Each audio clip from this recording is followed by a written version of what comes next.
I'm your Huckleberry. Guys, there is not a lot of tests out there to actually evaluate your defensive revolver skills. And there really isn't a lot. There's one that's 50 rounds. So today I made my own 25 round test that really is going to test everything, your speed and accuracy, realistic draws, a tiny bit of movement, so you could even do it on indoor range, etc. So I want to take you guys through it. Today I beta tested it with 4 different revolvers, different sizes and weight, 3 inches to 2 inches revolvers, snubs, and from 4 different holsters.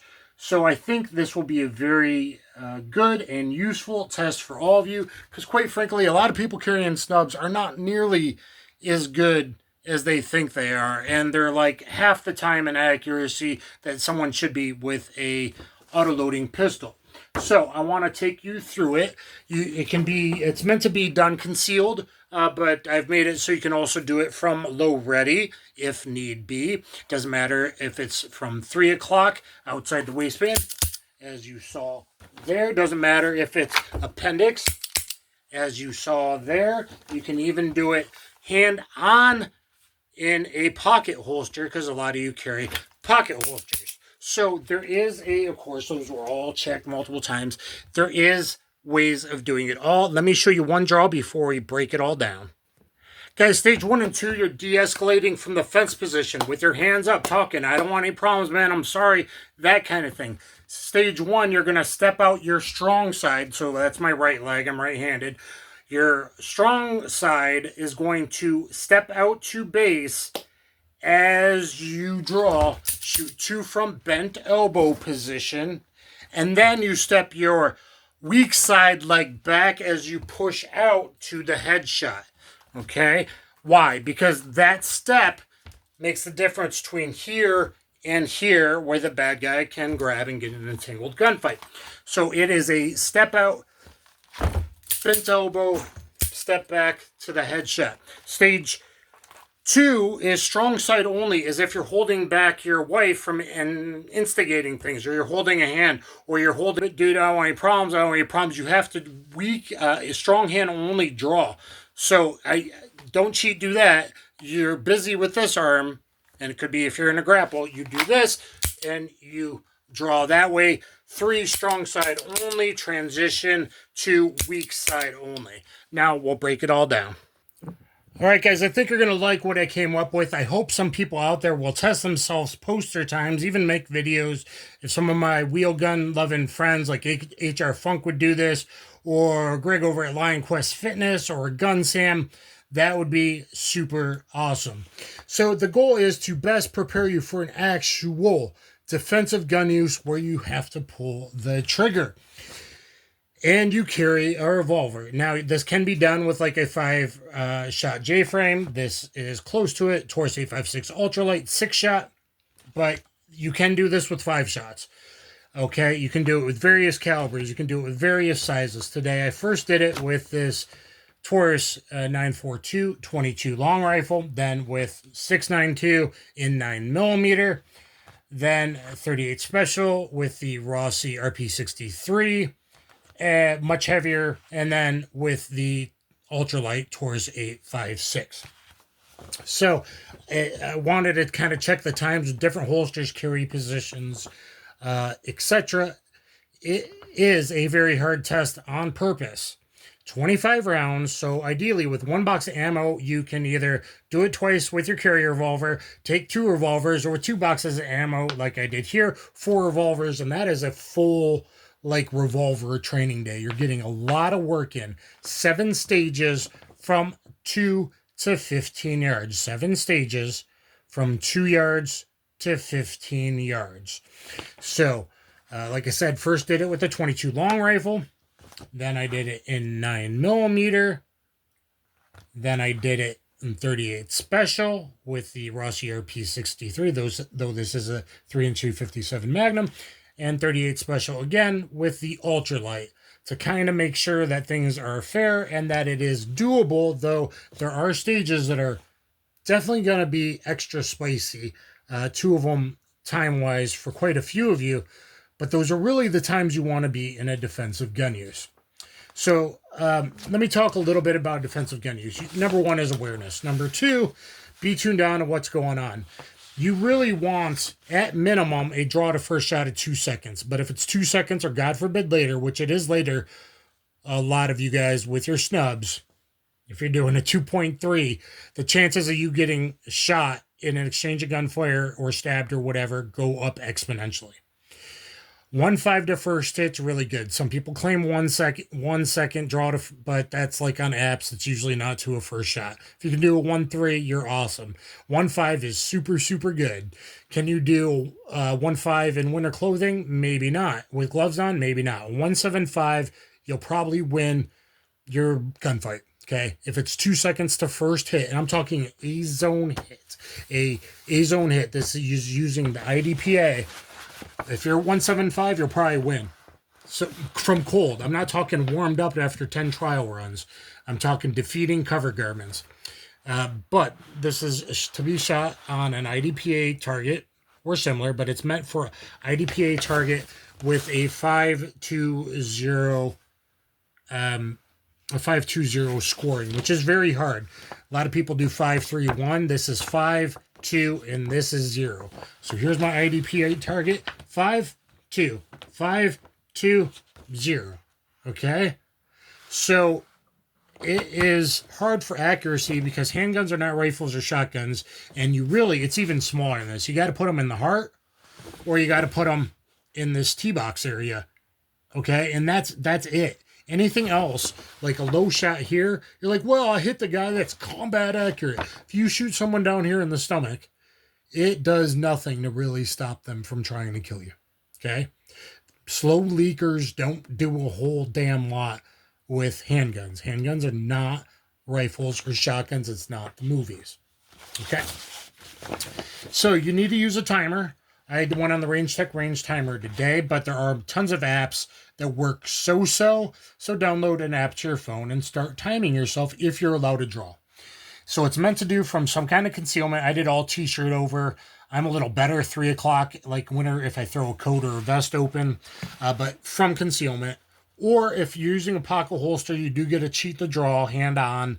That's one of the benefits of a pocket holster if you're tuned on to the problem you're about to have. If you're not, it's way slower, and that's why I like a beltline gun and one in the, I like weak side front pocket, so one's available to both hands, and so you can New York reload. If you're 62 years or older, you can add 0.25 seconds to the par time. Also, if you're using Magnum ammunition, not 22 Magnum, if you're using Magnum ammunition, you can add a 0.25 added on to the par times. The par times are spicy. 22 Magnum is a no. 32 Magnum, that's even iffy. You're kind of cheating, but maybe you're older, you're going to use 32 mag. Okay. But Magnum ammo, I mean like a mid-power 357 Magnum ammo, like a critical defense or a Golden Saber. 357 Magnum, or you're using like a 4-bore 327 Magnum HST, something along those lines. Even 32 mag. Hydroshock Deep or Federal, whatever, that may be okay. Stage 1 is 2 yards. Verbal de-escalation from the fence position with your hands up. Hey, dude, I don't want a problem with you. I'm sorry. I'll buy you a beer, whatever the situation is. You shouldn't be drinking and carrying in most states. Verbal de-escalation from the fence. You base the strong side leg out. I showed that 2 from bent elbow. So point shooting, 2 from bent elbow. No, you're not going for the pelvic girdle. You're going for where the heart and the spine in the piping that's important is. Bent elbow, you step that lead leg back while you're pushing out, so it's less likely to be grabbed while you're pushing out to the headshot. Okay? That is 3 rounds total in 3 seconds. 3 rounds total in 3 seconds. Stage 2. You draw. You can only move your cover garment with one hand. The other hand is busy. Maybe in this you could be grapple, maybe pushing back your wife or kids, maybe holding their hand, maybe holding a baby, maybe holding groceries that you didn't drop. But you lift the shirt with one strong side only. 3 rounds. Simulate a hit. I didn't show that. You should simulate like you're getting shot in the arm or pushed back or something. Simulate a jolt and then transition to your weak side only 2 shots. So 5 rounds total in 6 seconds. Stage 3, 5 rounds, sidestep left. I'm sorry, 5 yards. Stage 3 is at 5 yards. Sidestep left, 3 rounds in 3 seconds. So sidestep left, 3 rounds in 3 seconds. Stage 4, 5 yards, sidestep right, Mozambique failure drill. You can even sidestep a little bit in the boost at indoor ranges, so this can still be done. Stage 4, 5 yards, sidestep right, Mozambique failure drill, which is 2 to the body, 1 to the head in 3.5 seconds. So it's 3 rounds total in 3.5 seconds. And the reason I did 1 left and 1 right is because you never know your situation. Typically, you want to move left against a pistol. Okay, move left against the pistol because most will pull load left. Against a knife or a machete, you move right. And so this one I'm kind of doing, but it also depends where your cover's at and where you're not blocked, right? If you're in a convenience store or whatever. But against a knife, this is good. Against an overhead machete attack, sidestep to the right, draw 2 to the body, 1 to the head, failure drill, which is going to be kind of your best bet at a 5-yard knife attack. Okay. Stage 5, back at 7 yards, you're doing 5 rounds in 5 seconds or a almost fast 5. 7 yards, 5 rounds in 5 seconds. Then move offline if you're able to. I moved way offline to the left today, kneeled, and did my reload from kneeling. But you must do 5 in 5 seconds. Immediately do some movement, kneeling, move to the side in your booth, or do a big movement like as if you're moving a cover or behind a barrel, whatever, and reload, and then put the revolver back on target. Now the reload is not timed because only people that train all the time, carry revolvers all the time, do that.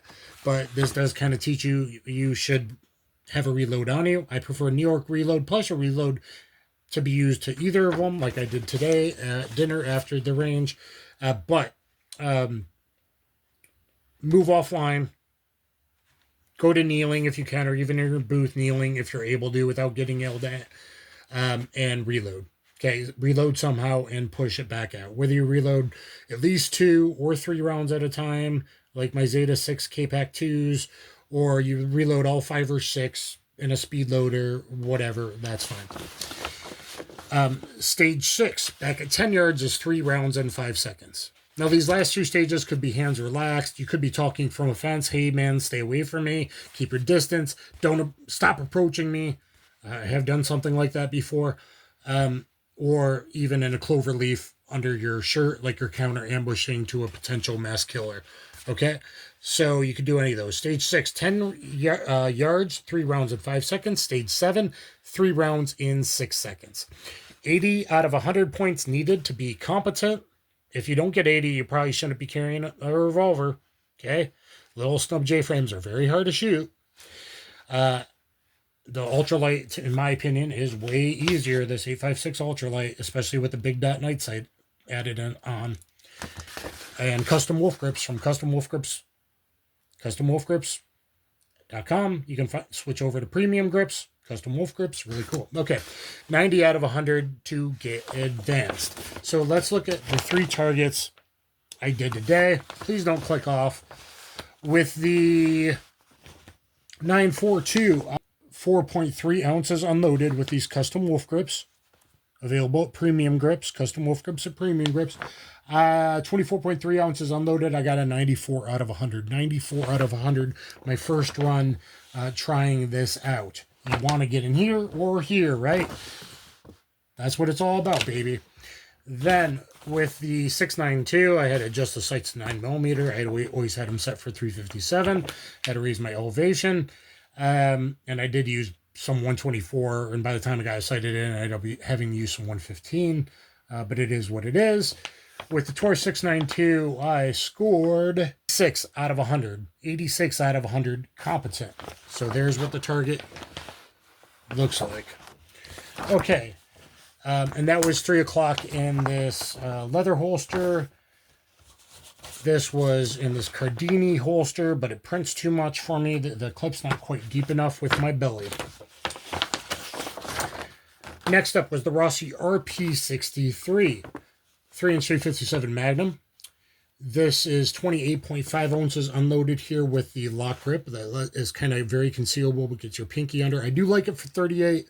I don't like it for 357. So I'm trying to decide if I ever carry this, like I did tonight at dinner. I just loaded up my 38 plus P Hydro Shock Deep or plus P Punch from Federal are very good rounds to carry with. I use this in a slightly modified Harry's holster with the DCC clips. It's for an 8.56 Defender, but I put a little spacer in to make it slightly bigger, and it works out perfectly. So, using Precision 125 grain flat point. So fairly hot ammo because I put this night sight on it, the only one that fits. The Ameriglow heavier grain ammo hits very high. So I can't use heavier than 130 grain. 125 is, I basically used up what I had left of stuff that will hit sort of to the sights on this. With this, I got 87 out of 100. I got 87 out of 100. Stage 1. Up here, guys, sorry, this is going to be a weird video, but you guys should really pay attention and do this. Stage 1, 318. It was clean, but over the 3 second par time, so -5. Now, if I was using Magnum, I got to get under 325. I was using 38s, so I really needed under 3 seconds. It's the only time with the 4 revolvers I went over the 3 second par time. So a -5 points, buddy. It's about speed and accuracy. And I kept debating whether stage 1 and stage 3 should be 3 or 3.25. If you're less experienced, maybe you can fit to 3.25 on stage 1 and stage 3 only. But really, if you had a semi-auto, 3 seconds for both of these drills is really ridiculous. If you were using like a semi-auto 9mm, especially, those are 3 seconds is plenty of time. Okay. Stage 2, 5.72, clean. Stage 3, 3.0 on the dot, clean. Stage 4, 3.02, clean. Stage 5, 3.95, clean. Stage 6, 3.86. I rushed way too much. And I dropped one shot way bad, -5 points. This is down 5, no points at all. Okay. And stage 7, 5.64, down 3 because I got one high. That line break counts. I got one high there, and that's at 15 yards, stage 7. So one just a little high, right? You know what, that anatomically, that I like that a lot better than a miss like way down here in the low left stomach like most people do. All those YouTubers that shoot on steel all the time.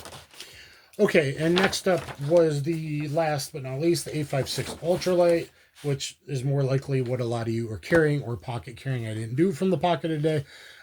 I did that in this holster. This is a much slower draw. I realized I was not really concealing with it in this. The clip's just a little bit higher. This sits a little bit lower. I can actually conceal with this, but it is way slower draw. I don't have a great holster that's not Kydex. So I do have a Kydex holster for this, but just a couple times in and out, it's already scratching, and I don't like, my OCD doesn't like that unless I make this a hard use everyday carry revolver. So anyway, to wrap things up, guys, with the 8.56 Ultralight, I got 85 out of 100. Again, 80 to be competent, 88 out of 100, so that's pretty good. 88 out of 100 to be competent, sort of. It doesn't quite count. I'll get into that. 88 out of 100. You got to be 80 to be competent, 90 or above to be advanced. This revolver with that ammo, and I'm just going to be careful how I say it, with their lowest tier ammo from Precision 1. I do have a Galloway Precision hammer spring in this, so I lowered the spring weight. That's not recommended, but I know it's still good, at least for now, if I carry, like I do, with Federal ammo that has the best, latest, most sensitive primers. I was getting some light strikes, so that made this difficult. So I used that Precision 1 for most of it, except the one of the stages that's the 5 rounds. I think stage 5. No, stage 4. Stage 5. Yeah, stage 5. I used 158 plus P Blazer. It all went off. It was fine. But anyway, 304, but that was with a light strike. So one full pull of the trigger. So that would have been like a 254, 304. I'm giving the 04 to me clean. Stage 2, 504 with a light strike, usually like the second or third round, -3, just over -3. Stage 3, light strike, 3.46, clean. Stage 4, 3.26, down 3. Stage 5, 4.51, clean. Stage 6, 4.09, clean. Stage 7 with a light strike, still under par time with having to go around the cylinder again. A light strike, 5.7, but down 6. So I was down 12 points here for 88 out of 100. I gave myself the 400ths of a second over for having to pull the trigger again. Luckily, I listened to podcast Revolver guy or one of his videos earlier, and he's like, yeah, I should have kept pulling. That's the benefit of the Revolver, is just pull that trigger again. So you should train that way. And I trained that way, and it got me through that by making sure I ended up having to load the cylinder all the time instead of partially loading it. But anyway, guys, there is Wolfman's defensive Revolver 25-round test. I know this was kind of long, maybe kind of boring, but this is very strict times, and even if you're over on the first stage and the third stage, which are hard par times, hopefully you're just a tad over. Even if you drop those 5 and the 5, you need 80 to pass. If you can't get an 80 on this test, and again, if you're 62 or older, I'm giving you some extra time. 0.25 added on all stages par time. If you're using actual Magnum ammunition, I'm adding a 0.25 on. And if you can't do that with the 0.25 added on, then maybe you shouldn't be carrying with Magnums. Or like, in this case, it would mean I'd have to, I know it would be way over par with, and accuracy would go down. You need to go back to the rubber grips. Magnum ammunition, recoil and blast has its downfalls. But please try it out if you're one of my YouTuber friends. It'd be awesome if you tried Wolfman's Defensive Revolver 25-round test. That way you can make real good use out of 1 or 2 boxes of ammo. You can make real good use out of it and make sure, like, can you perform with an ultralight? Or even worse, a J-frame with a ramp and no night sight on it. If you can't get an 80, that's not the pistol you should be carrying. So anyway, let me know what you think in the comments down below. Thumbs up, share, subscribe, and I'll catch you guys on the flip side. Thank you, everybody. Kaboom.